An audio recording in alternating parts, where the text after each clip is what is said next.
మళ్ళీ ఇప్పుడు 10 సంవత్సరాల తర్వాత ఎంపీగా పోటీ చేస్తున్నారు. బ్యారేజ్ వేసుకుంటే ఖచ్చితంగా మరింత ఛాలెంజింగ్గా చేయాల్సిన అవసరం అయితే ఇప్పుడు ఉంది.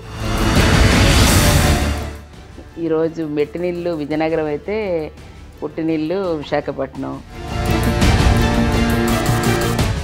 ఈరోజు దగ్గర దగ్గర 3 లక్షల ఉద్యోగాలు ఈ రాష్ట్ర ప్రభుత్వం చేపడితే మీరు ఉద్యోగాలు సరిగ్గా లేవని అనడంలోనే. మరి భరత్ గారు మీకు నిజంగా పోటీ అని మీరు భావిస్తున్నారా? మాలాగా రైతు కుటుంబాల్లో వచ్చి ప్రజలతో మమేకమై బీసీ వాళ్ళం కాదు. బ్యాక్వర్డ్ క్లాస్ అంటే back bone of the society అనేది ఏదైతే మా ముఖ్యమంత్రి గారు అన్నారో దానికి తగినట్టుగా ఈరోజు అందరినీ కలుపుకొని వెళ్ళటమే బొత్స కుటుంబం. వైసీపీ ప్రభుత్వం వచ్చాకే ప్రైవేటీకరణ అనేది ఎక్కువ అయింది అని అంటున్నారు. దమ్ము ధైర్యం ఉంటే చెప్పమనండి, స్టీల్ ప్లాంట్ని మేము ప్రైవేటీకరణ చేయట్లేదు, మేము పబ్లిక్ సెక్టర్లోనే ఉంచుతున్నామని చెప్పేసి అని ఎలక్షన్కి వెళ్ళమనండి. ఆంధ్ర ప్రజలందరినీ కూడా ఇంకొక 30 సంవత్సరాలు వెనక్కి తీసుకెళ్లారు. ఇట్లాంటి కనెక్టివిటీ ఉన్నవాడిని తీసుకుంటారా? ఏ కనెక్టివిటీ లేకుండా లూప్ లైన్లో ఉన్నదాన్ని తీసుకుంటారా?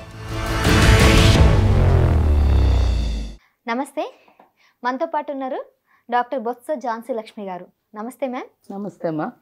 మ్యామ్, ముందుగా మీకు ఒక చిన్న విషయం తెలుసుకోవాలనుకుంటున్నాను మీ దగ్గర నుంచి. సరిగ్గా ఇదే టైంకి గత 10 సంవత్సరాల క్రితం ఎంపీగా పోటీ చేశారు. మళ్ళీ ఇప్పుడు 10 సంవత్సరాల తర్వాత ఎంపీగా పోటీ చేస్తున్నారు. సో ఎలా అనిపిస్తుంది? రాజకీయాలు ఏ విధంగా మార్పు చెందాయి అంటారు?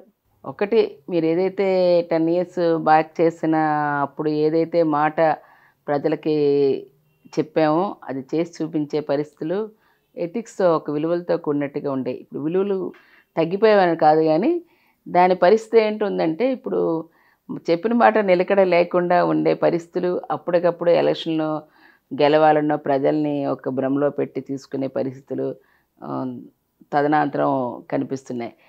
దాంతోపాటు ఇప్పుడు మళ్ళీ తీసుకున్న రాజకీయాల్లోని తీసుకుంటే సర్వీసు చేయడంలోనే ఏ రోజు కూడా ప్రజలతో ఎవరైతే మమేకం ఉంటారో, పదవులకు దూరం అయితే ఉండొచ్చు కానీ మళ్ళీ ప్రజలతో నిరంతరం సర్వీస్ చేసుకుంటూ వెళ్తున్నాం కాబట్టి ఇక్కడ వారికి ఏంటి అవసరాలు ఏ ఉన్నాయి ప్రజలతో మమేకమై ఉండే వాళ్ళు కూడా అటువంటి వాళ్ళు నిలబడితే ఖచ్చితంగా ఇందులోనూ కూడా మరి మహిళలు రాజకీయంలో అప్పుడు పరిస్థితికి ఇప్పుడు పరిస్థితికి బ్యారేజ్ వేసుకుంటే ఖచ్చితంగా మరింత ఛాలెంజింగ్గా చేయాల్సిన అవసరం అయితే ఇప్పుడు ఉంది.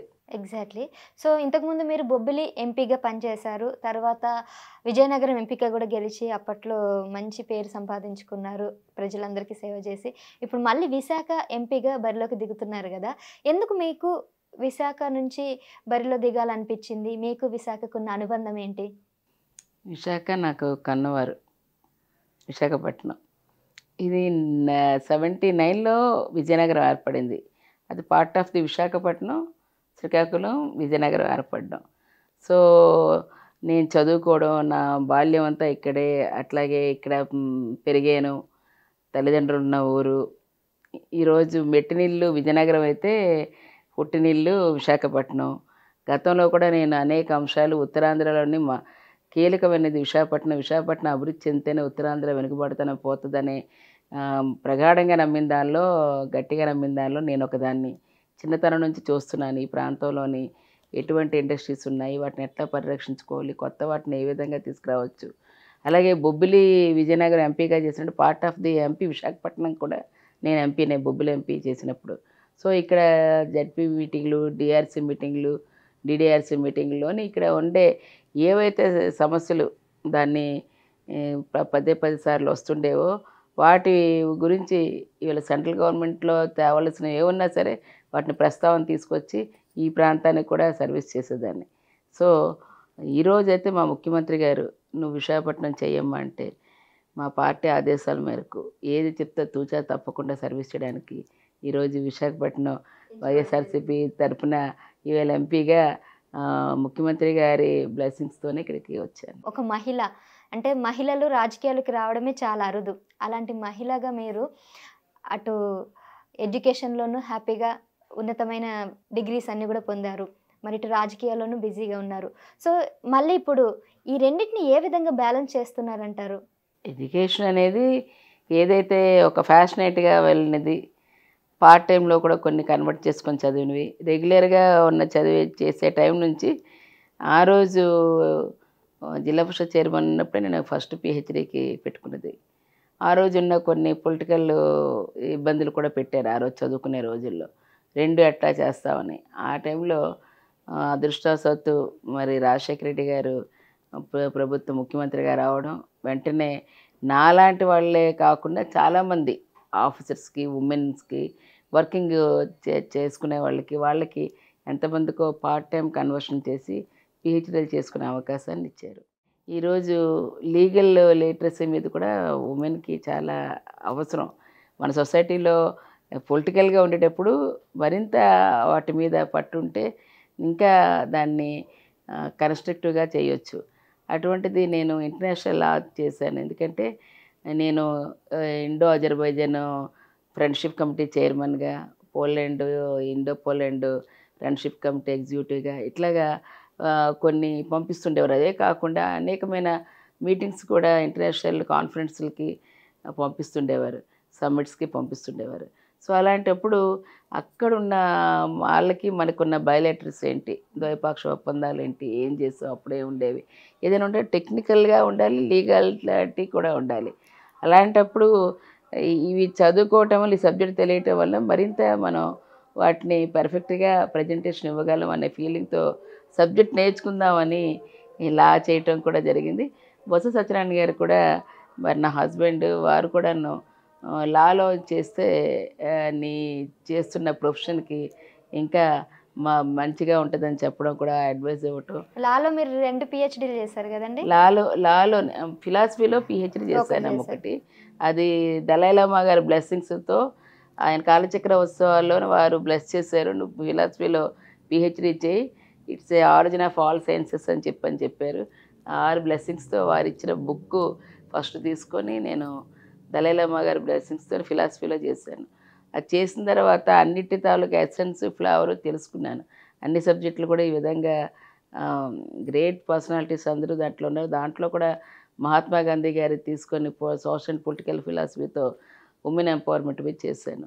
రెండవది కూడా ఈ నార్త్ కోస్టల్ ఆంధ్ర తీసుకొని దాంట్లో కూడా పంచాయతీరాజ్ ఇన్స్టిట్యూషన్స్లో ఉమెన్ పార్టిసిపేషన్ ఏంటి, ఉమెన్ ఎంపవర్మెంట్ ఎంతవరకు వచ్చింది, దాంట్లో లీగల్గా ఎంతవరకు వారు బెనిఫిట్ పొందారనే దాని మీద నేను తీసుకొని అది కూడా చేయటం జరిగింది. ఇప్పుడు మళ్ళీ పొలిటికల్ సైన్స్ మీద పొలిటికల్ సైన్స్ మనం నిత్యం ఉంటున్నదే ఇందులో ఉండేటప్పుడు దాన్ని కూడా ఇంకా తెలుసుకొని చేయాలనే ఆలోచనతో పీజీ అయింది.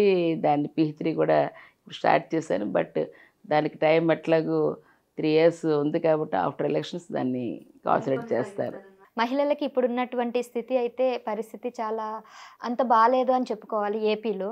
సో ఇన్ కేస్ మీరు ఎంపీగా గెలిచినట్లయితే కనుక ముందుగా మీరు చేయాల్సిన అజెండా కానీ, మీరు చేయాల్సిన పనులు కానీ ఏ విధంగా ఉంటాయంటారు? ఒకప్పుడు మాట అది చంద్రబాబు నాయుడు గారు ఉన్న టైంలో నాది.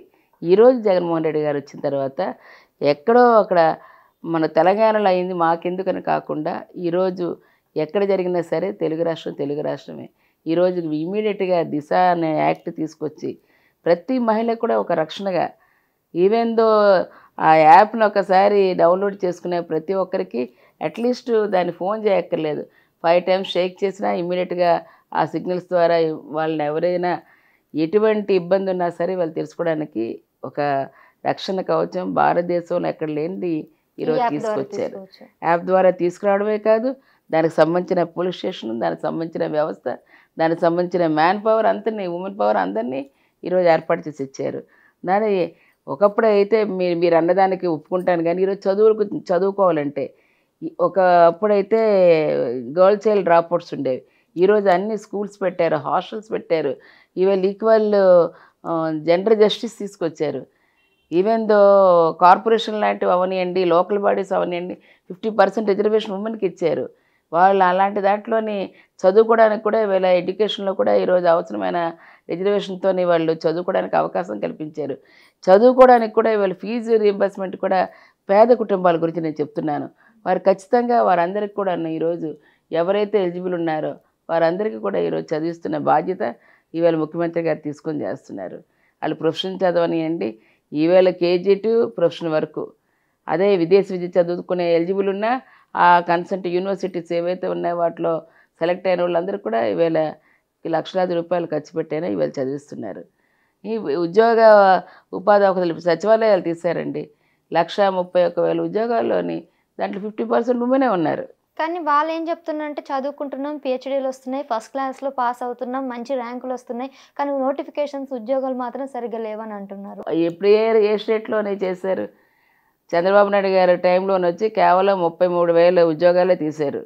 ఈరోజు 2,31,000 ఉద్యోగాలు హెల్త్ అండ్ మెడికల్ అండ్ హెల్త్లోని 1,00,000 ఉద్యోగాలు, 1,30,000 సచివాలయాలు.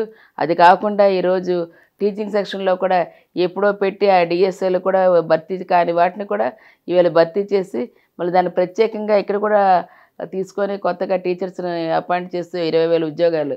ఇది కాకుండా అదర్ సెక్టార్లో కూడా చేస్తున్న ఉద్యోగాలు.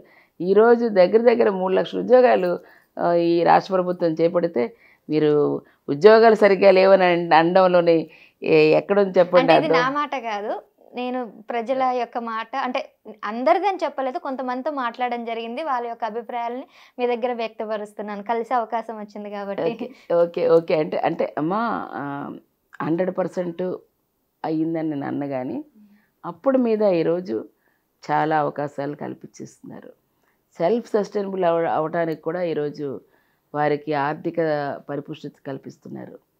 అందరూ ఉద్యోగాలే వాళ్ళు అల్లేరు కదా, కొంతమంది సెల్ఫ్ ఎంప్లాయ్మెంట్ అలాగే ఎంఎస్ఎంఈ ద్వారా ఈరోజు మా మార్జినల్ ఫ్యామిలీస్ అన్నిటి కూడా ఏవి చేసుకోవాలన్నా దాంట్లోని మినీ ఇండస్ట్రీస్, మధ్య తరహా పరిశ్రమలు, చిన్న తరహా పరిశ్రమలు ఇట్లాంటివి కూడా ఈరోజు ఉమెన్కి సపోర్ట్ చేస్తూ దానికి అవసరమైనవి ఇవాళ ఏర్పాటు చేస్తున్నారు. కార్పొరేషన్ ద్వారా ఈరోజు అవకాశం కల్పిస్తున్నారు. అన్ని రంగాల్లో కూడా మహిళని సమానంగా తీసుకెళ్లారనే ఆలోచనతో ఈరోజు గ్రామ స్వరాజ్యమే దేశ స్వరాజ్యం అనే ఒక పక్క గ్రామ సచివాలయాలతో కూడా పెట్టి దాంట్లో కూడా మహిళలు తీసుకొచ్చి మహిళలకు ఎక్కడైతే ఈరోజు ఆర్థికంగా సామాజికంగా మనం ఇస్తామో అటువంటి స్వాతంత్రం వచ్చిన రోజునే సమాజం బాగుపడుతుంది అనేదానికి ఈరోజు ఉదాహరణగా ఈరోజు తీసుకుని వెళ్తున్న రోల్ మోడల్గా ఉన్న ఏపీ స్టేట్ ఇది. అవును, సరే, ఇక ఇది పక్కన పెడితే ఇప్పుడు మీకు మీ ప్రత్యర్థికి రాజకీయంలో కానీ వయసులో కానీ చాలా వ్యత్యాసం ఉంది. మరి భరత్ గారు మీకు నిజంగా పోటీ అని మీరు భావిస్తున్నారా? పోటీ అని అంటే పోటీ అందులోని చిన్నవాళ్ళు పెద్దవాళ్ళు లేకపోతే గొప్పవాళ్ళు పేదవాళ్ళు అని కాదు. ఇక్కడ పోటీ అంటే పోటీ ఎవరైనా పోటీయే. అంటే గతంలో కూడా ఆయన ఇక్కడ విశాఖపట్నం పోటీ చేశారు. ఆయన స్వల్ప మెజారిటీతో ఇదయ్యారు. ఒక పెద్ద సంస్థలు నడుపుతున్న ఒక కార్పొరేట్ సెక్టార్లో ఉన్నారు. మాలాగా రైతు కుటుంబాల్లో వచ్చి ప్రజలతో మమేకమై బీసీ వాళ్ళం కాదు. మరి అన్ని విధాలుగా ఆయన హయ్యర్ లెవెల్లో ఉన్నారని ఆ ఫీలింగ్లో ఉండేటప్పుడు ఎవరైనా పోటీయే కదా. పోటీయే కానీ నాకు పోటీ అవును కాదనేది నేను అనే క్వశ్చన్ ఇక్కడ కాదు. ప్రజల తాలూకా ప్రజల తాలూకా అభిప్రాయాన్ని రేపు ఓటు రూపంలో ప్రజలు ఇచ్చే తీర్పుని ఈరోజు శిరసావించడానికి ప్రజాక్షేత్రంలోని ఎన్నికల రణరంగంలో ఉన్న ప్రతి ఒక్కరు కూడా ఇవాళ సంసిద్ధతో ఉండవలసిన పరిస్థితి. ఎగ్జాక్ట్లీ, అంటే గీతం యూనివర్సిటీ అయితేనేమి, గీతం హాస్పిటల్స్ అయితేనంటూ ఆ విధంగా ఆయన ప్రచారంలోకి వెళ్తున్నారు. మీరు కూడా ప్రజల్లోకి వెళ్ళారు కదా, గత కొన్ని రోజుల నుంచి మమేకమై వెళ్తున్నారు కదా. అండ్ దట్టు బొత్స కుటుంబం ఉత్తరాంధ్ర ప్రజలకి ఎన్నో సేవ కార్యక్రమాలు ఎప్పటి నుంచో ప్రజలందరికీ సేవ చేస్తున్నారు. మరి వాళ్ళ దగ్గర నుంచి మీ స్పందన ఏ విధంగా ఉంది? ప్రజల దగ్గర నుంచి మీరు అడుగుతున్నారు. ప్రజల దగ్గర నుంచి అదే అంటున్నాను కదా, పదవులకు దూరమైన ప్రజాసేవకి ఎప్పుడు దూరం కాలేదు. నేనే కాదు, నా కుటుంబం జాయింట్ ఫ్యామిలీ. ప్రతి ఒక్కరు ఎవరినది మీరు టచ్ చేసినా ఏదో ఒక సర్వీస్ చేస్తున్న నా కుటుంబంలో అందరూ కూడా సర్వీస్ చేసిన వాళ్ళే. ఆ విధంగా ఇవాళ ప్రజలకి ఏ కష్టం ఉందంటే ఆ కష్టానికి వస్తా అంటే ఒక భరోసా అండి, కష్టం తీర్చే పరిస్థితి ఈరోజు ఉత్తరాంధ్రలోని. ఎందుకంటే ఇదంతా వెనుకబడి ఉన్న చిన్న సన్నకారు రైతులు, వెనుకబడిన కులాలతోని మిళితమయ్యి చాలా ఆర్థిక స్తోమత లేక చాలా ఇబ్బంది పడే ఉండేవారు. ఇక్కడ ఒక దీనమైన పరిస్థితి నుంచి వారికి అన్ని విధాలుగా బయటకు తీసుకురావాలని ఎన్నో విధాలుగా ఈరోజు చాలామందిని, అందులో రాజకీయంగా ఈరోజు మనం ఒక అవకాశం ఇస్తే వాళ్ళు ఇంకో 10 మందికి ఉపయోగపడతారు.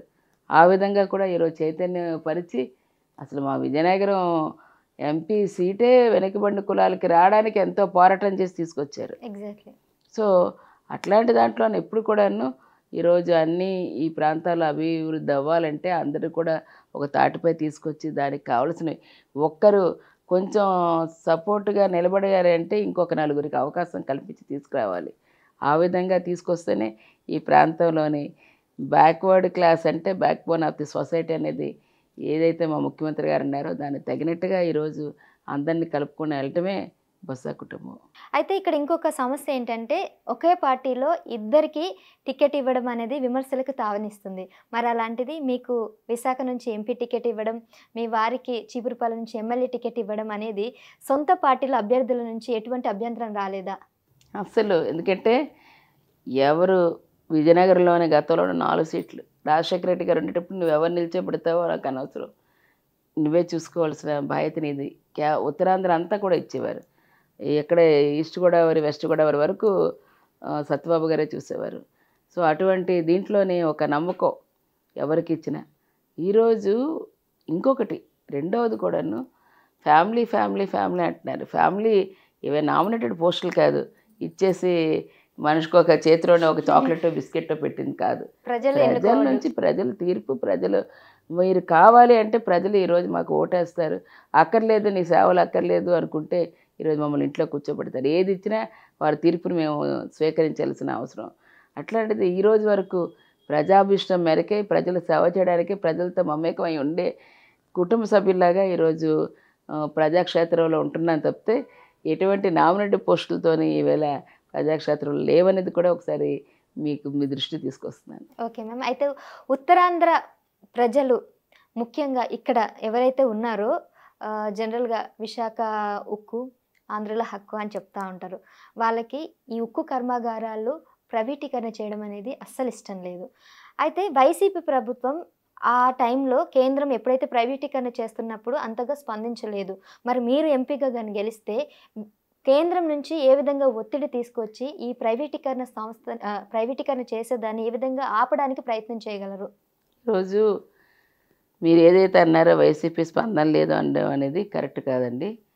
ఇమ్మీడియట్గా ఏదైతే ఎంతమందో బలిదానంతో వచ్చినది విశాఖ ఉక్కు ఫ్యాక్టరీ. మీరు అన్నది ఈ రాష్ట్రానికి అది మణిహారం. అంతేకాకుండా విశాఖపట్నంకి ఉక్కు నగరం పేరు కూడా ఉక్కు నగరం అని మాకు రావడం స్టీల్ ప్లాంట్ వల్ల రావటం. అట్లాంటిది ఈరోజు వారి తాలూకా ఏదైతే ఉందో ఒక సెంటిమెంటల్గా ఈరోజు స్టీల్ ప్లాంట్ ఉంది. దాన్ని ఖచ్చితంగా 100% ప్రజల పక్షాన్నే ఉండాలి కానీ ప్రైవేటీకరణకి ఎటువంటి పరిస్థితిలో కూడా దాన్ని తావు ఇవ్వకూడదు, దానికి మేము ఒప్పుకోమని ఇక్కడ ఉన్న మా ఐటీ మినిస్టర్ శాతం అందరూ కూడా ఇక్కడ అమర నిరాహార దీక్షలు, ధర్నాలు, రాస్తారోకోలు ఢిల్లీలోని జంతర్ మంతర్ దగ్గర చేయటం, అక్కడ కూడా ఇవ్వడం, ప్రైమ్ మినిస్టర్ గారి దృష్టికి కూడా 2 సార్లు లెటర్లు రాసి ముఖ్యమంత్రి గారు పంపించడం, అసెంబ్లీలో కూడా తీర్మానం చేయటం, ఇన్ని రకాలుగా చేస్తే పట్టించుకోలేదు అనడం అసలు ప్రతిపక్షానికి ఏదో ఒకటి బుర్ర జల్లాలి కాబట్టి ఆ మాట అంటున్నారు. కానీ పట్టించుకోవడమే కాదు, వాళ్ళు ఇంకా ఏం ఆరోపిస్తున్నారంటే వైసీపీ ప్రభుత్వం వచ్చాకే ప్రైవేటీకరణ అనేది ఎక్కువ అయింది అని అంటున్నారు. ఈ కేంద్రం సంబంధించిందా రాష్ట్రం సంబంధించిందా? అది కేంద్రానికి సంబంధించి. కేంద్రం సంబంధించి అయితే రాష్ట్ర ప్రభుత్వం ఎంతవరకు బాధ్యత తీసుకుంటుంది దాన్ని ఆపే వరకు? ఎందుకంటే దానికి 26,000 ఎకరాలు 12 గ్రామాలు ఖాళీ చేసి వాటికి కావాల్సిన కేంద్ర ప్రభుత్వం పడుతుందంటే దానికి అంతా వాళ్ళు సమకూర్చి ఇచ్చింది. దానికి కావాల్సిన ఇంకా మైనర్ మినరల్స్ శాండ్ కానీ లేకపోతే ఇంకోటి కానీ వాటికి కూడా ఈరోజు జిప్సం లాంటిది కానీ ఇంకోటి ఏ కావాలో వాటికి తీసుకొచ్చి ఈరోజు అందిస్తున్నది. అంతేకాకుండా వాటర్ కావాల్సినంత దానికి అందిస్తున్నది. ఇటువంటివన్నీ స్టేట్ గవర్నమెంట్ స్టేక్ హోల్డర్గా అవన్నీ అందిస్తున్నప్పుడు ఇవాళ అడ్డుకునే ఆ పవర్ కూడా ఇవాళ స్టేట్ గవర్నమెంట్కి ఉంటుంది కాబట్టి మేము అడ్డుకుంటున్నాం. కాబట్టే వాళ్ళు ఇంతవరకు దాన్ని తీసుకెళ్ళి ప్రైవేటీకరణ చేయకుండా దీన్ని ఆపగలిగాం.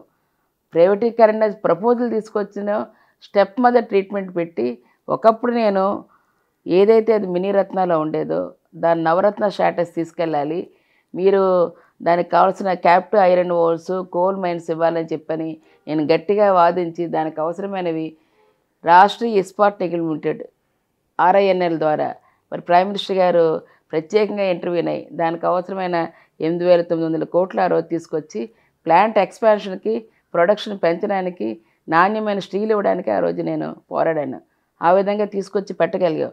అటువంటి దాన్ని నెక్స్ట్ వచ్చిన ప్రభుత్వం ఏ విధంగా పబ్లిక్ సెక్టార్లో ఉన్న దక్షిణ భారతంలో ఉన్న ఏకైక ఈ స్టీల్ ప్లాంట్ని పరిరక్షించాల్సింది పోయి స్టెప్ మదర్ ట్రీట్మెంట్ ఎందుకంటే సౌత్ ప్రైమ్ ఎందుకంటానంటే దానికి ఇవ్వాల్సిన మైనింగ్, దానికి ఇవ్వాల్సిన క్యాప్టివ్ కోల్ మైన్స్ దాన్ని దశల వారీగా తగ్గించి దాన్నేమో నష్టాలు ఊబిలోకి తోసి దానికి అవసరమైన అక్కడున్న ఉద్యోగస్తుల కార్మికులకి ఇబ్బందులు పెట్టి దాని నష్టాలు దాంట్లో చూపించి దాన్ని ప్రైవేటైజ్ చేసి అమ్మేద్దాం అనే ఒక దురుద్దేశం తీసుకొని చేస్తున్నాను. అటువంటి దాన్ని ఈరోజు నా ప్రతిపక్షే ఉన్నారు. అటువంటి వాళ్ళతో కూటమి సభ్యులు ప్రధానంగా ఉన్న కూటమి అందులోని బీజేపీ ఉన్నారు. మరి వారితో చెలిమి కట్టి వెళ్తున్న ఆయన దమ్ము ధైర్యం ఉంటే చెప్పమనండి, స్టీల్ ప్లాంట్ని మేము ప్రైవేటీకరణ చేయట్లేదు, మేము పబ్లిక్ సెక్టార్లోనే ఉంచుతున్నామని చెప్పేసి అని ఎలక్షన్కి వెళ్ళమనండి. అది చేయలేరు. ఇవాళ రాష్ట్ర విభజనకి ప్రత్యేకంగా విభజన అయినప్పుడు వెంకయ్యనాయుడు గారు ప్రత్యేకించి ఈ ప్రాంతంలో ఇవి కావాలి, ప్రత్యేక హోదా కావాలి, అవి కావాలి, ఇవి కావాలని అంత గట్టిగా వాదించిన వాళ్ళు, ప్రత్యేక హోదా కావాలని రాష్ట్ర విభజనకి ఓటేసిన వాళ్ళు ఈరోజు మళ్ళీ దాన్ని ఊసే పట్టే పరిస్థితే లేదు. మరి ఇలాంటి వాడితో జతకెట్టవి ఈరోజు రేపు మళ్ళీ వెళ్ళి ప్రజలకు ఏమి ఇచ్చి ఏం చేస్తారు వీళ్ళు? అది ఎగ్జాక్ట్లీ. ఇక్కడ ఇంకొకటి కూడా గుర్తుపెట్టుకోవాలి ఏంటంటే రాష్ట్రాన్ని అంబానీ చేతిలో పెట్టారు, అదాని చేతిలో పెట్టారు అని చెప్తున్నారు. కానీ ఇప్పుడు మళ్ళీ బీజేపీ టీడీపీ పొత్తు మీద వెళ్తుంది. మళ్ళీ ఒకవైపు వాళ్ళే చెప్తున్నారు వైసీపీ ప్రభుత్వం ఈ రాష్ట్రాన్ని తీసుకెళ్ళి వాళ్ళ చేతుల్లో పెట్టారు, మరో శ్రీలంకను చేస్తారేమో అని అంటున్నారు. ఏ విధంగా చూడాలి? శ్రీలంకను చేయడమో లేకపోతే ఇంకోటి చేయడమో అనుకుంటే ఈరోజు గతంలో చంద్రబాబు నాయుడు గారు తీసుకొచ్చినప్పుడు అప్పుల రాష్ట్రం కింద ఆంధ్ర రాష్ట్రాన్ని తీసుకొచ్చారు. 22% ప్రతి సంవత్సరం తీసుకుని వెళ్ళేవారు. ఆయన చేసిన డెవలప్మెంట్ కూడా లేదు, సంక్షేమం లేదు. ఒక్కటంటే ఒకటి అలా అజెండాలో పెట్టిన అంశం ఒక్కటి చెప్పమనండి. ప్రతి ఇంటికి ఒక ఉద్యోగం ఇస్తామన్నారు. ఇంటికి ఒక ఉద్యోగం, నిరుద్యోగ వృత్తి ఉద్యోగం ఇవ్వలేకపోతే ఆడపిల్ల పుడితే 25,000, ఈవేళ వడ్డీ మొత్తం రుణమాఫీ, రైతులకు వడ్డీ రుణమాఫీ, మేమంతా ఇంకేంటి కరెంటు, ఉచిత కరెంటు ఒకటి కాదు, ప్రతి ఒక్కటి నోటికి వచ్చినవన్నీ 666 హామీలు రాశారు. ఒక్కటంటే ఒక్క హామీ నెరవేర్చుకున్న పాపం లేదు. అప్పుడు తీసుకున్న అప్పులు చూసుకుంటే 22% అప్పులు అధికంగా. ఇప్పుడు తీసుకున్నది ఈరోజు 11% అయితే 22% అప్పులు తీసుకొని ఎవరికి ఇచ్చారు? జనభూమి కమిటీలు పెట్టి ఆ కమిటీలోని ఎవరైతే అనునాయులు ఉన్నారో ఆ నాయకులకి, ఆ కార్యకర్తలకి అవి పంచడానికి సరిపోయింది. ఈరోజు సంక్షేమం ఈరోజు ప్రజాక్షేత్రంలోని ప్రజలకే నేరుగా ఏవైతే కావాలనుకున్నారో సంక్షేమం, అభివృద్ధి రెండు కూడా చేస్తూ కేవలం 11% ఇప్పుడు సాక్షాత్తు పార్లమెంటు సాక్షిగా నిర్మలా సీతారామన్ గారే ఎఫ్ఆర్బిఎంకి లోబడి ఈరోజు అప్పు తీసుకుంది. అంటే ఎంత తీసుకోవాలో దానికంటే ఇంకా తక్కువ శాతంతోనే ఈవేళ ఆంధ్ర రాష్ట్రం అప్పు తీసుకుందని వారే మనకి ఆ ఫిగర్స్ కూడా ఇచ్చారు. అంటే ఇప్పుడు రాష్ట్రాన్ని అప్పుల పాలు చేయట్లేదు ఇంకా నేరుగా ఈవేళ రాష్ట్రాన్ని అప్పుల పాలు చేయకపోవడం ఒక వంతు. రెండవది కూడాను ఏదైతే ఉన్నాయో ఈవేళ సంక్షేమం, డెవలప్మెంట్, అభివృద్ధి. సంక్షేమంలోని ప్రతి ఒక్కరికి ఈవేళ పెన్షన్స్ దగ్గర నుంచి పిల్లల విద్య మీద ప్రత్యేకంగా ఈవేళ ప్రతి ఒక్కరిని చదివించిన పేదవారు, మధ్యతరగతి కుటుంబం ప్రతి ఒక్కరిని వీళ్ళు చదివించడమే ధ్యేయంగా విద్య మీద పెట్టుకున్నారు. ఈవేళ కేజీ టు హయ్యర్ ప్రొఫెషన్ వరకు వాళ్ళు చదివిస్తున్నారు, విదేశీ విద్య వరకు చదివిస్తున్నారు. ఇలాంటివన్నీ చేస్తున్నది. ఇవాళ నాడు నేడులో స్కూల్స్ చూడండి, ఆ రోజు చెట్టు కింద బళ్ళు పడిపోయే, పెంకులు పడిపోయే స్కూల్స్ చూడండి, ఈరోజు నాడు నేడులో స్కూల్స్ చూడండి, హాస్పిటల్స్ చూడండి. ఇవాళ హెల్త్ అండ్ ఎడ్యుకేషను 17 మెడికల్ కాలేజీలు, ఇప్పటికే ఆ 7 కాలేజీలు రన్ అవుతున్నాయి, ఇంకొక 5 రెడీగా ఉన్నాయి, మిగిలిన కంటిన్యూ ఇంకొక సంవత్సరంలోనే కంప్లీట్ అవ్వడానికి సిద్ధంగా ఉన్నాయి. ఈవేళ యూనివర్సిటీలు, కొత్త యూనివర్సిటీలు, గురుజాడ యూనివర్సిటీ మాకు తీసుకొచ్చారు, అలాగే ఇక్కడ యూనివర్సిటీస్.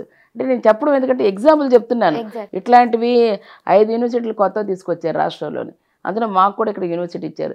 ఈవేళ సెంట్రల్ ట్రైబల్ యూనివర్సిటీ తీసుకొస్తే దానికి అవసరమైన ల్యాండ్ అంతా కూడా ఈరోజు మా స్టేట్ గవర్నమెంట్ ఇచ్చింది. ఐఐఎం లాంటిది కావాలి, వరల్డ్ క్లాస్ యూనివర్సిటీగా మా విశాఖపట్నంకి ఇవ్వాలని పార్లమెంట్లో రేస్ చేస్తే దాన్ని ఈరోజు దానికి అవసరమైన ఐఐఎంకి అవసరమైన 450 కోట్లతో దానికి అవసరమైన ల్యాండ్ అంతా ఈరోజు గంభీరంలో ఇచ్చారు. అటువంటివి వీళ్ళు చేసుకొని ఈవేళ ఎవరికి కావాలో విద్యలో కానీ అలాగే ఆరోగ్యం పట్ల కానీ ఈవేళ ప్రధానంగా ఫ్లాగ్షిప్ ప్రోగ్రామ్స్గా తీసుకొని దానిలో ఎన్నో రిఫార్మ్స్ తీసుకొచ్చి ఈరోజు అందించే ఘనత. ప్రతి కుటుంబానికి 25 లక్షలు ఇవాళ ఆరోగ్యశ్రీ ద్వారా వాళ్ళ ఆరోగ్యాన్ని కాపాడడం అంటే ప్రాణాంతకమైన పరిస్థితులు వచ్చిన వారికి కూడా ఈరోజు తిరిగి పునర్జీవం పోసి ఒక సంజీవంలాగా ఈరోజు ముఖ్యమంత్రి గారు పనిచేస్తున్నారు. అట్లాంటివి కదండి, కరోనా కష్టకాలంలో కూడా ఆదుకున్న కార్యక్రమం కూడా ఈవేళ ఆరోగ్యశ్రీ ఉండబట్టే మన స్టేట్లో మిగిలిన వాళ్ళకంటే చాలా తక్కువ శాతం మంది ఈరోజు కోల్పోయిన పరిస్థితి వచ్చింది అనేది కూడా ఒకసారి దృష్టి తీసుకురండి. ఏముంది, ప్రతిపక్షం వాళ్ళు చేసేది ఏమీ లేక, చెప్పుకోవడానికి లేక, వాళ్ళు ఇప్పుడు సూపర్ సిక్స్ అంటూ జనాల్లోకి దూసుకుపోతున్నారు. సూపర్ సిక్స్ అనేది చాలా అట్రాక్టివ్ గా ఉందని చెప్తున్నారు. సూపర్ సిక్స్ అని చెప్పుకోవడానికి పేరే కానీ పూర్తిగా డక్అవుట్ అవుతారు చూడండి మీరు. ఓకే మ్యామ్, అయితే ఇంకా ఇది పక్కన పెడితే ముఖ్యంగా ఏపీ గురించి మాట్లాడుకున్నట్లయితే 3 రాజధానుల అంశం ఎప్పుడు చర్చనీయాంశంగా ఉంది. మరి ఈ 3 రాజధానులు అనే దానికి మీరు ఏకీభవిస్తారా? ఖచ్చితంగా ఏకీభవిస్తాను. ఎందుకంటే రాష్ట్ర విభజనలో కూడా నేను కూడా ఒక బాధ్యతాయుతమైన పార్లమెంటేరియన్గా నేను పార్లమెంట్లో ఉండడం జరిగింది. ఆ రోజు కూడా మరి శ్రీకృష్ణ కమిషన్ స్పష్టంగా ఆ రోజు చెప్పడం, ఇట్లాంటివి రాకుండా ఏ రాష్ట్రంలోనైనా ఉండాలి అంటే పవర్ అనేది డీసెంట్రలైజేషన్ అవ్వాలి, డెవలప్మెంట్ అనేది డీసెంట్రలైజేషన్ అవ్వాలి, వెల్ఫేర్ అనేది డీసెంట్రలైజేషన్ అవ్వాలి. ఇట్లాంటివి అయినప్పుడే ఖచ్చితంగా అన్ని ప్రాంతాలు సమానంగా ఎప్పుడైతే సామాజికంగా ఆర్థికంగా స్వావలంబన దిశగా రాజకీయంగా ఎదుగుతాయో ఇట్లాంటివి మళ్ళీ ఇట్లాంటి స్ప్లిట్లు కాన్ఫ్లిక్ట్లు రావు. అటువంటి దానికి మీరు ఖచ్చితంగా ఈవేళ కదిలి చేయాల్సిన అవసరం ఉంది. కాబట్టి ఏ రాష్ట్రమైనా సరే ఆయా ప్రాంతాలకి అన్ని విధాలుగా వీటన్నిటిని కల్పించాల్సిన బాధ్యత తీసుకున్నప్పుడు ఇలాంటి మరొకసారి ప్రశ్న ఉత్పన్నం అవ్వదు. మా ముఖ్యమంత్రి గారు దాన్ని పరిగణలో తీసుకొని అటు కర్నూలు న్యాయ రాజధానిగా, అట్లాగే విజయవాడ శాసన రాజధానిగా, అమరావతి మీరు ఏదైతే పెట్టారో దాన్ని ఈరోజు అట్లాగే విశాఖపట్నం పరిపాలనా రాజధానిగా ఇవాళ 3 రకాలుగా తీసుకురావడంతో పాటు విశాఖపట్నం అనేదాన్ని అన్నిటికీ కనెక్టివిటీ ఉన్నది. ఉత్తరాంధ్రలోని ప్రధానంగా వెనుకబడి ఉన్న ప్రాంతంగా ఉన్నదాన్ని ఈవేళ మా పేరుని పారద్రోరాలి, దీనికి అందరికీ కూడా అవసరాన్ని అన్నీ తీర్చాలి, దీన్ని మిగిలిన వాటికి కూడా రాష్ట్రానికి ఒక దిక్సూచిగా ఉండాలి. ఈవేళ ముంబై ఏ విధంగా భారతదేశాన్ని ఫైనాన్షియల్ హబ్గా నిలబడుతుందో ఈవేళ విశాఖపట్నం కూడా ప్రధానంగా ఇక్కడ మనం ఇస్తున్న ఏవైతే ఈవేళ ఫ్రైట్ కారిడార్ కింద మనం ఏవైతే ఇస్తున్నామో, మనకున్న లాజిస్టిక్స్ ఏ విధంగా రవాణా ద్వారా ఇస్తున్నామో, ఎగుమతులు దిగుమతులు వల్ల ఇస్తున్నామో వాటన్నిటిని కూడా ఈరోజు మంచి భారతదేశానికి ఒక ఆరోగ్యవంతమైన ఫైనాన్షియల్ సిస్టమ్కి ఒక గ్రోత్ ఇంజిన్ లాగా ఈరోజు విశాఖపట్నం ఎదగాలని చెప్పేసి దిశగా ఈరోజు ఏషియాలోనే ముంబై తర్వాత ఫాస్టెస్ట్ గ్రోయింగ్ సిటీగా విశాఖపట్నం ఉంది. అవును, ఎగ్జాక్ట్లీ. అన్ని రీసోర్సెస్ అన్నీ కూడా విశాఖపట్నంలో చాలా ఎక్కువ ఉన్నాయి, పోర్ట్స్ కానీ అవి కానీ. సో ప్రజలు కూడా ఏమంటున్నారంటే ముంబై ఎలాగ ఫినాన్షియల్ క్యాపిటల్గా ఉందో విశాఖను కూడా ఫినాన్షియల్ క్యాపిటల్గా ఉంటే బెటరు, మాకు రాజధాని కూడా అవసరం లేదు, ఫినాన్షియల్ క్యాపిటల్గా ఉంటే చాలు అని కూడా కొంతమంది అంటున్నారు. అదే అనేవాళ్ళు స్థానికులు ఎవరు అనరండి అలాగా. ఎందుకంటే ఈరోజు స్థానికులు ఇక్కడ ఉన్న వాళ్ళందరూ కూడా ఈ ప్రాంతం అన్ని విధాలుగా డెవలప్ అవ్వాలి. ఎందుకంటే ఇక్కడ తీర ప్రాంతం ఉంది, మైదాన ప్రాంతం ఉంది, అటవీ ప్రాంతం ఉంది. మనకి భగవంతుడు ఇచ్చిన వరంగా 3 ప్రాంతాలు ఉన్నాయి. కానీ వాతావరణ పరిస్థితుల దృష్ట్యా ఇది అంత సేఫ్టీ కాదు. హుదూద్ తుఫాన్ వల్ల లాస్ట్ టైం చాలా ప్రభావం జరిగింది కదా, అలా మళ్ళీ రీసెంట్గా బోట్ ఇష్యూస్ కూడా అయినాయి. సో అలాంటి ప్రాబ్లమ్స్ వస్తాయి కాబట్టి ఇది పరిపాలనా రాజధాని కాకుండా ఫినాన్షియల్ రాజధానిగా ఉంటే బాగుంటుందని కోరుకుంటున్నాను. పరిపాలనా రాజధానిగా అంటే అన్ని ఆఫీసులు అన్ని సెంటర్స్ ఉండేదానికి ఎప్పుడో వాతావరణంలో వచ్చిన దానికి అయితే జపాన్ నిత్యం వస్తుంటాయండి. అయితే ఆ డెవలప్మెంట్ మానేశారా? ఆ కంట్రీ చేసుకుంటూ వెళ్తున్నారు కదా. నిత్యం ఎర్త్క్వేక్స్ వచ్చిన నేపాల్ పక్కన ఉందంటే అది చేసుకుని వెళ్తున్నాయి కదా. దానికి ఎదుర్కొనే ప్రత్యామ్నాయాలు చూసుకోవాలి. కానీ మనకు అంత భయానకమైనది ఏమి కాదు కదా. ఇక్కడ తూర్పు నావిక దళం చాలా పటిష్టమైన రక్షణ రంగంలోని ఇది ప్రధానమైనది మన దగ్గర ఉంది. నేవల్లో ఈస్ట్ నేవల్ కోస్ట్ గార్డ్, ఇటువంటి దాన్ని పరిరక్షించుకోవాలంటే మన అన్ని విధాలుగా కనెక్టివిటీ ఉండాలి. దాంట్లోని ప్రధానంగా మనకున్న దాంట్లో వీళ్ళ పోర్టుల్ని ఇంపోర్టెడ్ ఎక్స్పోర్ట్ ఇక్కడ నుంచే జరుగుతుంది. పోర్టుల్ని డెవలప్ చేసుకోవాలి. ఇప్పటికే మన పోర్టు భారతదేశంలో 2వ స్థానంలో ఉంది. ఈరోజు ఆ ఎగుమతులు దిగుమతుల వల్ల రెవెన్యూ ఇచ్చిన దాన్ని వీళ్ళు తీసుకుంటే 2వ స్థానంలో ఉంది. అలాగే మీరు ఫిషింగ్ హార్బర్స్ కావాలి. ఎందుకంటే మన ఆక్వా ప్రొడక్ట్స్ మన జీడిపి $43.5 బిలియన్ అయితే దాంట్లో 10% ఇవాళ ఆక్వా ప్రొడక్ట్స్ వల్ల మన మత్స్య సంపద మీద ఈరోజు వస్తున్నాయి. అటువంటి దాన్ని ఇంకా డెవలప్ చేసుకోవాలంటే ఫిషింగ్ హార్బర్స్ రావాలి, జెట్టీస్ రావాలి, దానికి అవసరమైన ఇన్ఫ్రాస్ట్రక్చర్ ఉండాలి. మరి మత్స్యకారులకి ఎట్లా చేస్తారు భరోసా కానీ మరి ఖచ్చితంగా ఇవన్నీ మత్స్యకారుల గురించే కదా, ఇవి చేస్తూనే మత్స్యకారుల గురించి. ఇప్పటికే సబ్సిడీగా ఇచ్చారనుకోండి, గతంలో సబ్సిడీ చంద్రబాబు నాయుడు గారి టైంలోని 6 రూపీస్ ఇస్తే ఇవాళ 9 రూపీస్ ఇచ్చారు. అప్పుడు లిమిటెడ్గా 20 crores ఇస్తే ఇప్పుడు 60 crores ఇచ్చారు. నేను చెప్తున్నాను, నెంబర్ కూడా పెరిగింది. అలాగే ఏదైనా వాళ్ళు వేటకి వెళ్ళేటప్పుడు ఇచ్చే దాంట్లో కూడాను అప్పుడు చాలా తక్కువగా వారికి ఆ 4 నెలల సమయంలో ఇస్తే ఈరోజు దానికి 4 ఈరోజు ఇస్తూ దానికి వెచ్చించి వాళ్ళు ప్రొటెక్ట్ చేస్తున్నారు. ఆ టైంలోనే నేను మత్స్యకారులకు ఒక ఐడెంటిటీ కార్డ్స్ ఇవ్వాలి. ఎందుకంటే మనం బార్డర్ దాటి వెళ్ళినప్పుడు ఎవరు అని కూడా వారు తెలుసుకోకుండా వాళ్ళని చాలా కాలం అక్కడ ఉంచేయటం, శ్రీలంక కానీ బంగ్లాదేశ్ కానీ పాకిస్తాన్ కానీ ఇలా బార్డర్లు దాటి మన మత్స్యకారులకి అక్కడికి వెళ్ళిన తర్వాత సముద్రంలో ఇది ఆల్దా ఇది మంద అనే విషయాలు కూడా తెలియదు. అలాంటివి వాళ్ళకి ఒక ఐడెంటిటీ కార్డ్స్ లాంటివి ఏర్పాటు చేసి 50 సంవత్సరాలకే పెన్షన్ వచ్చినట్టుగా పార్లమెంట్లో మాట్లాడి భారతదేశం అంతా కూడా దాన్ని ఇంప్లిమెంట్ చేయించాను. యూవీ రేస్ వలన ఇవాళ కళ్ళు స్కిన్ 2 కూడా పాడై వారు దేనికి చేయలేని అచేతనంగా ఉండే పరిస్థితి వస్తుంది. 50 సంవత్సరాలకే వారికి కంపల్సరీ పెన్షన్ ఇవ్వాలని చెప్తుంటే 50 సంవత్సరాలకే పెన్షన్ వచ్చినట్టుగా భారతదేశం అంతా ఇంప్లిమెంట్ అయింది అది. మరి అటువంటి దాన్ని మత్స్యకారుల గురించి తీసుకొచ్చి పెట్టడం అయింది. ఈరోజు అదొక్కటే కాదు, పోర్ట్ కనెక్టివిటీతో పాటు రోడ్స్ కూడా. అలాగే ఈ పోర్ట్ నుంచి వయా భీమిలి ఇంటర్నేషనల్ ఎయిర్పోర్ట్ వరకు ఏదైతే భోగాపురం ఉందో అక్కడ వరకు కూడా ఈవేళ మెట్రో ట్రైన్ లాంటిది వేయడంతో పాటు 6 lane రోడ్స్ కూడా వేస్తున్నారు. ఇక్కడ నుంచి via Kadapa Bengaluru 6 lane roads వేస్తున్నారు. 12 నేషనల్ కనెక్టివిటీ అయ్యే రోడ్స్ను కూడా ఈరోజు పెంచుతూ 6 lane రోడ్స్ వేస్తున్నారు. 12 ఫ్లైఓవర్లు కూడా ఈరోజు ప్రత్యేకించి అటువంటి ఫ్లైఓవర్స్ ఎక్కడ రష్ ఉన్నాయో వాటన్నిటి కూడా traffic, passengers traffic, vehicle traffic ఈరోజు ఇంకా పెరుగుతున్నాయి. కాబట్టి పరిశ్రమలు కూడా చిన్న మధ్య తరహా పరిశ్రమలు ఈవేళ 197 పరిశ్రమలు విశాఖపట్నంలో ఉన్నాయి. రానిక ఈ లారీలు కూడా ఇప్పుడు తిరుగుతున్నవి. గతం కంటే ఇప్పుడు ఆర్టీఓలో ఆఫీసులో చూస్తే ఇంకొక 90,000 లారీలు మళ్ళీ ఇప్పుడు రిజిస్ట్రేషన్కి సిద్ధంగా ఉన్నాయి. కానీ పరిశ్రమలు మీరేమో 197 వరకు వచ్చాయి అంటున్నారు. కానీ ప్రత్యర్థులు ఏమంటున్నారంటే వచ్చిన కంపెనీస్ అన్నీ కూడా రిటర్న్ వెళ్ళిపోతున్నాయి.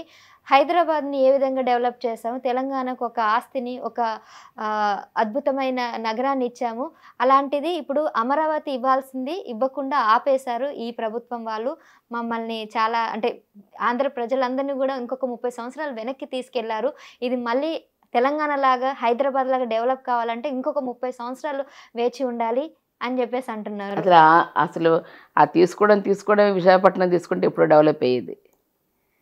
ఆ తీసుకునేది అమరావతిలో ఏది కూడా ఇక్కడ మీకు న్యాచురల్గా ఇచ్చిన ఈరోజు సీవేస్ వేయచ్చు, రైల్వే కనెక్టివిటీ ఉంది, 4 స్టేట్లకి 5 స్టేట్లకి రైల్వే కనెక్టివిటీ ఉంది, లూప్ లైన్ ఏం కాదు. అలాగే మీరు రోడ్వేస్ తీసుకోండి, ఈరోజు అన్ని కనెక్టివిటీ అయ్యి నేషనల్ హైవేస్ అన్నిటి కనెక్టివిటీ అయ్యే రోడ్స్ ఇక్కడ నుంచి వేసుకోవడానికి ఉన్నాయి. కోస్టల్ కారిడార్ నుంచి కూడా మనం వెళ్ళి ఓన్లీ కోస్టల్ బెల్ట్ 96 కిలోమీటర్లు ఉంది మనకి. ఆ 96 కిలోమీటర్ల గుండా మనం వెళ్తే కోస్టల్ కారిడార్ కూడా ఇవాళ తీసుకుని వెళ్ళొచ్చు. ఇంకో పక్కనే ఇవాళ ఎయిర్వేస్ ఇంటర్నేషనల్ ఎయిర్పోర్ట్ లాంటివి కూడా ఇక్కడ ఏర్పాటు చేయడానికి దానికి అవసరమైనవన్నీ కూడా శరవేగంతో కూడా కన్స్ట్రక్షన్ జరుగుతున్నాయి. ఇట్లాంటి కనెక్టివిటీ ఉన్న వాడిని తీసుకుంటారా, ఏ కనెక్టివిటీ లేకుండా లూప్ లైన్లో ఉన్నదాన్ని తీసుకుంటారా?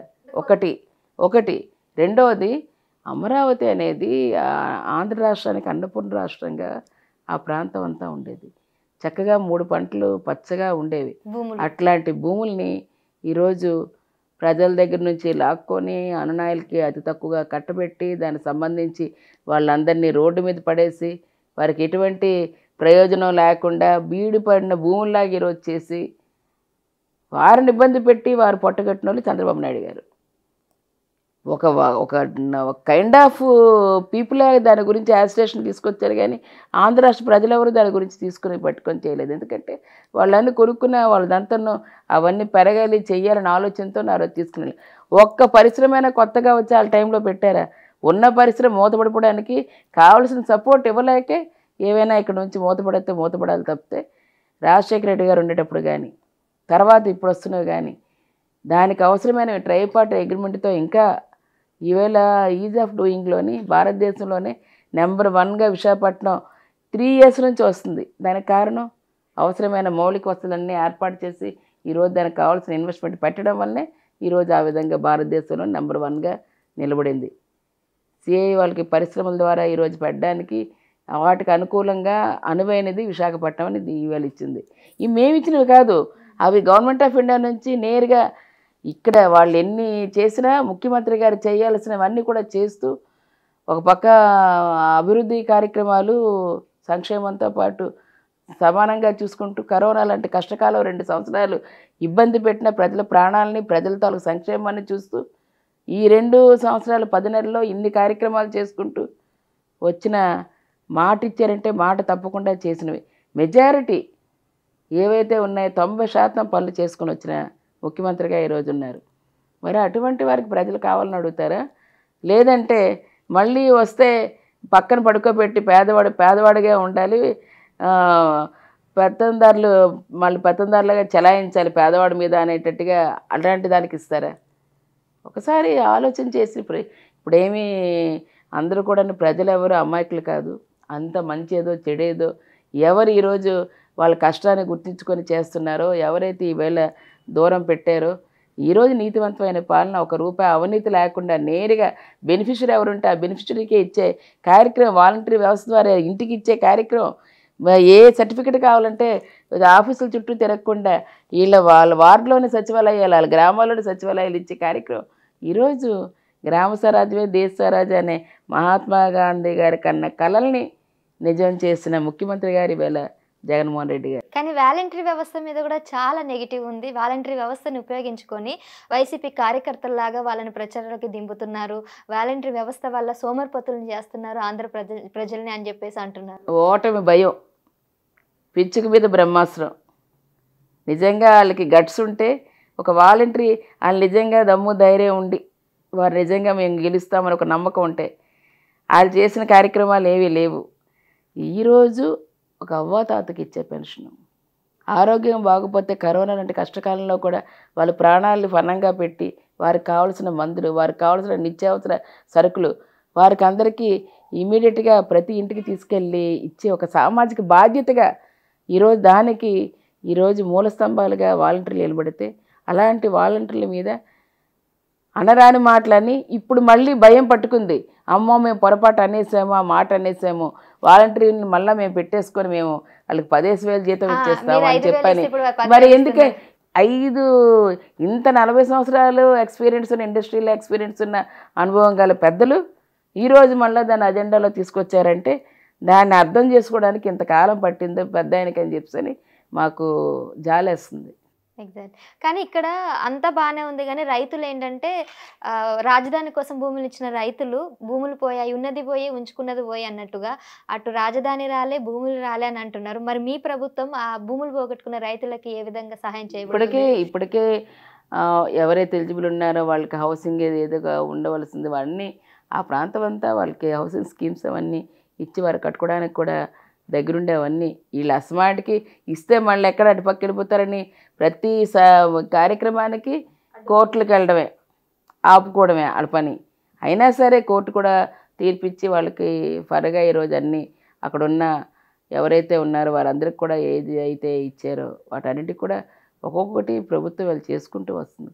వాళ్ళకి న్యాయం చేయాలనే ఆలోచనతోనే ఎవరైతే కోల్పోయారో వాళ్ళందరికీ ముందు హౌసింగ్ వారికి ఇవ్వాల్సింది, షెల్టర్ ఇవ్వాలి కదా ముందు. అట్లాంటివన్నీ కూడా హౌసింగ్ స్కీమ్ ద్వారా ఇప్పటికే ఇచ్చారు.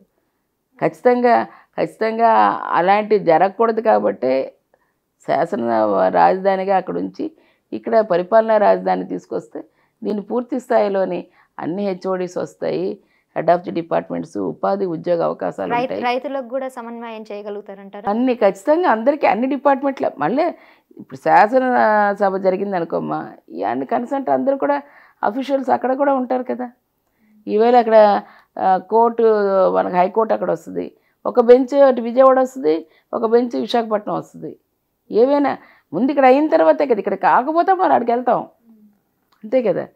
మరి అందరికీ అన్ని విధాలుగా అనుకూలంగా ఉండే విధంగా ఆలోచన చేసి పెడుతునేటప్పుడు ఈ ప్రశ్నలు ఎందుకు అని అంటున్నాను. ఎందుకంటే వాళ్ళకి భయం పట్టుకుంది, మేమేమీ చేయలేకపోయాం, మాకు ఇచ్చిన దాంట్లోనే మాది మేము చక్కబెట్టుకోవడానికే చూసాం, కానీ ప్రజల గురించి కానీ మేము ప్రభుత్వ విధానాలను విధి విధానాలను మేము రూపుదిద్దుకోలేకపోయాం, చేయలేకపోయాం, అసమర్థ పాలన చేసాం.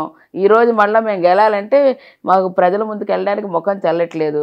అందుకే మేము 3 పార్టీలతో కలిపితే కనీసం అప్పుడైనా 3 పార్టీలు జతకట్టినప్పుడు వాళ్ళు ఓటమికి అంగీకరించినట్టు లెక్క నా దృష్టిలో అయితే. Thank you ma'am. మీరు మీ విలువైన సమయాన్ని, యాక్చువల్ చాలా బిజీ స్కెడ్యూల్ ఉంది, అసలు మీకు కొద్ది టైం కూడా లేదు, బట్ అలాంటి టైంలో మా మైక్ టీవీకి మా ప్రేక్షకులందరికీ కూడా కలిసి మాట్లాడినందుకు ధన్యవాదాలు.